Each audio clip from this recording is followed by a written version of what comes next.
Today, vinyl pickups and record reviews from a wide range of genres, including rock, metal, power pop, and jazz, coming up on Friday Night Vinyl.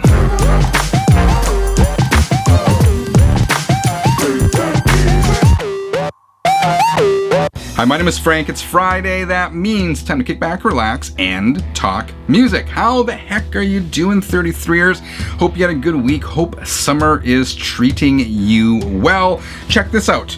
New shirt, Keep On Spinning, or it's a new take on an old design. I'm checking out a bunch of prototypes for the official relaunch of the Channel 33 RPM merch store, likely in August, so stay tuned for that. In today's episode, a bunch of records I want to go through, including the new reissue of Alice Cooper's School's Out, the new Weezer, as I said, some jazz stuff. But first, I want to revisit some records that Channel 33 RPM viewers have sent me. First one, the Scorpions. Sorry about the glare there. The Scorpions Tokyo Tapes. I got this in a package from a Channel 33 RPM viewer, a couple months ago. And at the time, I was kind of ashamed to admit it, because I am a Scorpions fan, but I'm not overly familiar with their 1970s output. So this was kind of new to me. I gotta tell you, I love this album. This was the Scorpions' first live album recorded in Japan over a couple of nights on their 1978 tour. These are also the last performances with guitarist Uli John Roth. I always get that mixed up. Is it Uli or is it Yuli? I think it's Uli. But I'm sure someone will let me know in the comments. Anyway, I'm really digging this, particularly the track Polar Night, which Uli sings as well. But man, that riff is fantastic. I have a whole new respect for Uli John Roth and for the Scorpions. Just for the stuff is fantastic. I was reading up on it as well in an interview with Roth, and he was saying there were no overdubs. There was no studio trickery on this record. What was recorded is what you get here, with one exception. Apparently they forgot to record the crowd noise that night, so they actually had to lift the crowd noise from another album. And if you weren't aware, the crowd on here is actually the crowd from Peter Frampton's Frampton Comes Alive. They just took that crowd noise and put it into here, which is kind of funny. Anyway, if you are not familiar with early Scorpions, this is an album definitely you want to check out. Another album I want to show you is the 1971 debut from Chicago bluesman Hound Dog Taylor and the House Rockers. I didn't realize it, but I was reading up on Hound Dog when I was listening to this album, and he was actually born with 6 fingers on each hand. The 6th finger was more of a nub. It didn't really do anything, but get a load of this. One night, while drunk, he cut off the extra digit on his right hand using a straight razor. Can you even imagine that? He must have been completely out of his skull that night to have done that. What else can I tell you about this? This was the first release on the Alligator Records imprint. And as far as the House Rockers, this was a 3-piece band. You had Hound Dog Taylor on vocals and on slide guitar. You had one other guitar player, and you had drums. So it was bare bones. By my calculations, Hound Dog was 56 years old when this album came out, and he died just a few years later of lung cancer. Thankfully, there are a handful of releases out nowadays, a few of which were released after his death. But if you're into that traditional Chicago-style blues, this is definitely an album to check out. I love it. One more album that was sent to me, I showed this one 2 weeks ago. This is the James Clark Institute, The Color of Happy. James Clark is a Canadian artist, heavily influenced by the Beatles and by Elvis Costello. So those influences are woven throughout this record. But I'm also hearing some Tom Petty. I'm also hearing some Bob Dylan. I mean, you get the picture, right? It's kind of, I've heard it described as power pop, but it's that guitar, bass, drums, organ, like straight up, simple, really catchy music. I find myself, I've listened to this album probably half a dozen times, and if I listen to it before bed, I find myself singing some of the tracks when I wake up. So there are some really earworms on here. And the cool thing about this is the kind of album, if I had just heard it on the streaming services, I probably would have skipped it over. It's not my typical genre, but there's something about owning a record and having this in your hands where you feel more of a connection. So I feel more invested in it as a result of having spun it, as I said, like 6 times. I'm really digging this record. So if you're looking for that kind of it's not dark as the colors suggest. It's kind of happy sounding, catchy, earworms. This is definitely an album worth checking out, and I'm definitely going to give it more spins in the future. Good stuff. James Clark Institute, The Color of Happy.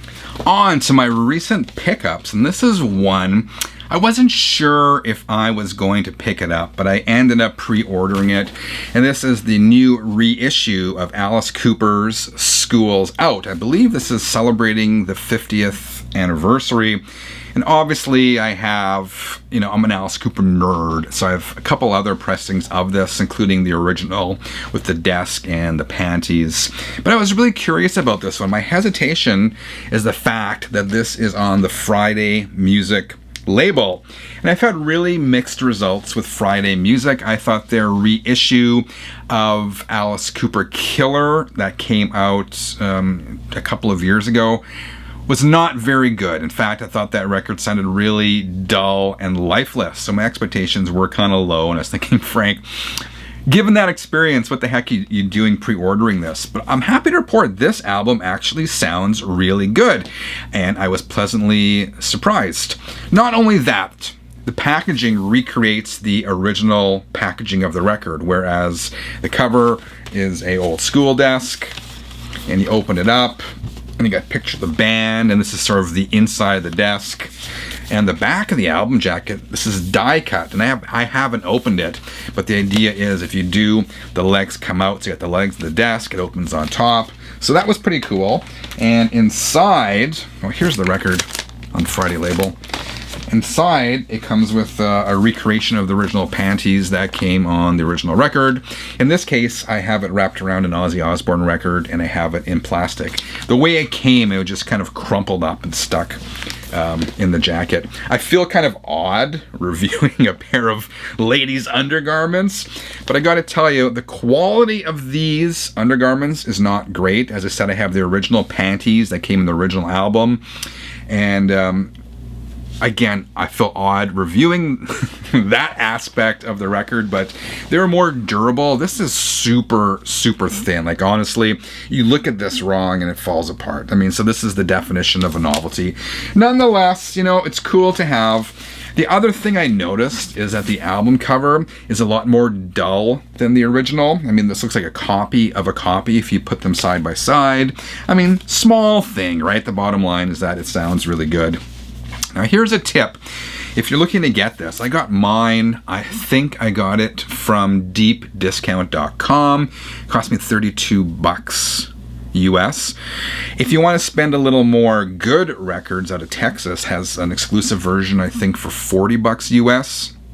And that one comes with a couple bonus items, including a actual report card, a hall pass, and I think a couple trading cards. I could be wrong. So if you want some extra bonus goodies, get the Good Records version. Otherwise, this is the standard version. And as I said, it sounds really good. So if you're looking for a reissue of Alice Cooper's School's Out, this is one you should consider picking up. Next up, my wife, Sherry, got this for me for Father's Day. And, I'll just show it to you. This is Gary Bartz. This is number 6 in the Jazz Is Dead series. It kind of comes with this slipcase, this Jazz Is Dead slip.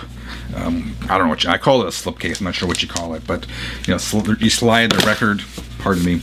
You slide the record into here. I mean, the issue is once you put the outer sleeve, this no longer fits.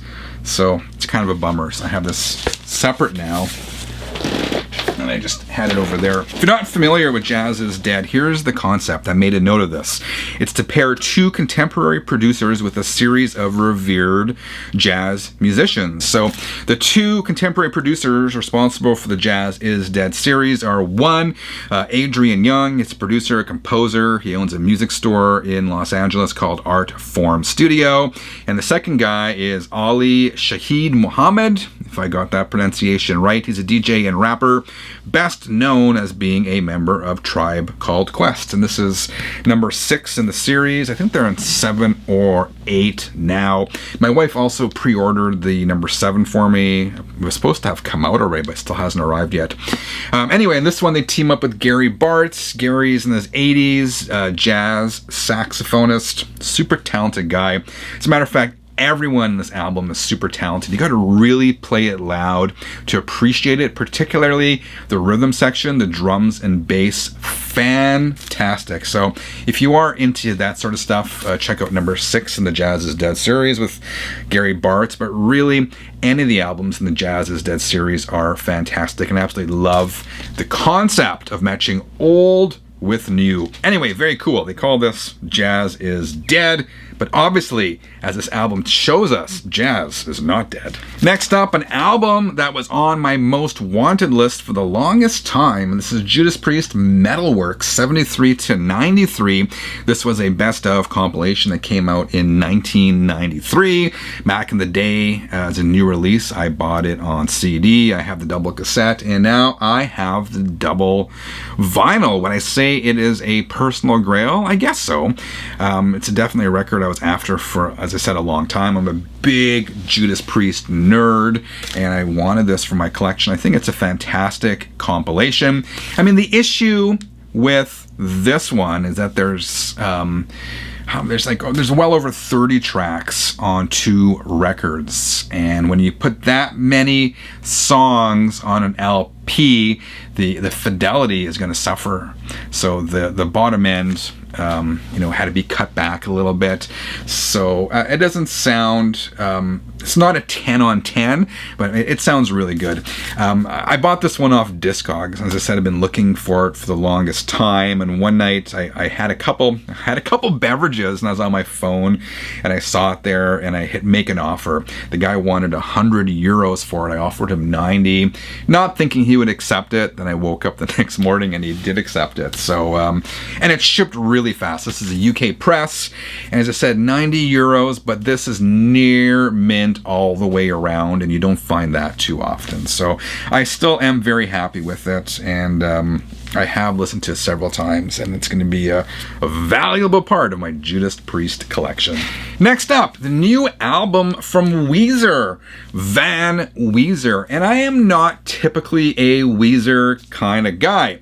I bought the debut album, I think it was called the Blue Album, when it came out in the 90s, and I followed Weezer's career, but I don't own any other of their other albums, and I did grab this one.